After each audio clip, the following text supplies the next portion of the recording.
If you happen to watch my video where I took two different width boards and made a perfect mitered 90 with them, this video is going to look very familiar to you. But today's approach is going to be how do we get an extreme acute angle on a saw that only goes up to a certain amount. So in today's example, I want a 65-degree cut. My miter saw only goes 50 to one side or the other. So how do I achieve such a narrow cut on a saw that doesn't go up to 65? I want to show you guys two different ways to do this. The first one is going to be quick, easy, and really hard to mess up.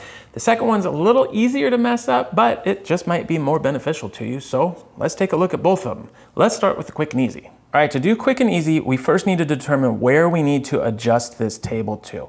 I need a 65-degree cut. If I take 65 from 90, I get 25. So I'm gonna swing this over to 25 degrees on my table.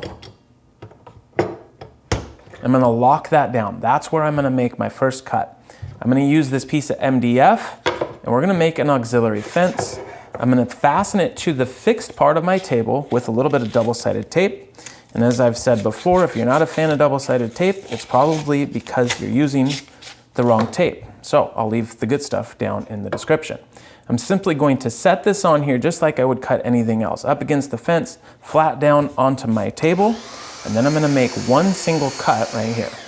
With that piece cut, I can swing this over to 90, and this piece stays put, of course, because we have it held there with the double-sided tape. I drop this into 90.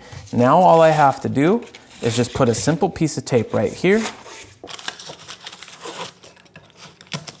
just like so. And when I set my piece that I want to cut in here, I put it right up against the edge of this, using this as a new fence, and I lock it down just like this. That tape is going to help the offcut stay put, and it's also going to keep this down flat on the table. So one, I get a better cut, but two, I'm more safe because I'm out here.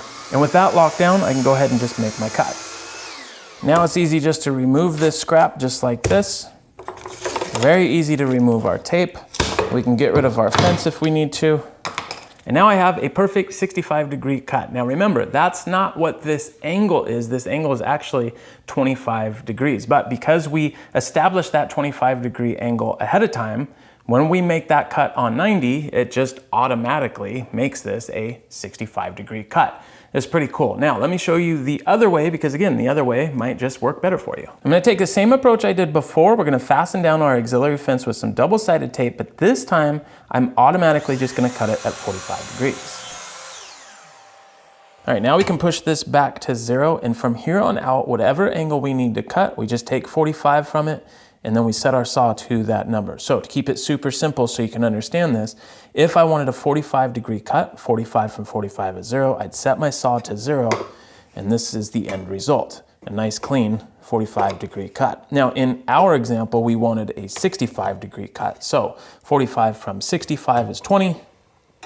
I can simply bring this to 20 and lock it down, and that would be our 65-degree cut. And we can just move this back and forth depending on what we need. And you can go extreme as long as your saw can handle it. I wanted a 75-degree cut. 45 from 75 is 30. And if we set that here at 30, we now have a 75-degree cut. And of course, with both of these, if you wanted to be able to cut from both sides of your material or left hand and right hand angles, we would just set up another 45-degree fence on this side, and that way you could switch it and move your fence back and forth. But the math all works the same. So there we go, two different ways to get extreme acute angles greater than the capacity of our miter saw. I hope that helps you guys out, and we'll see you in the next video.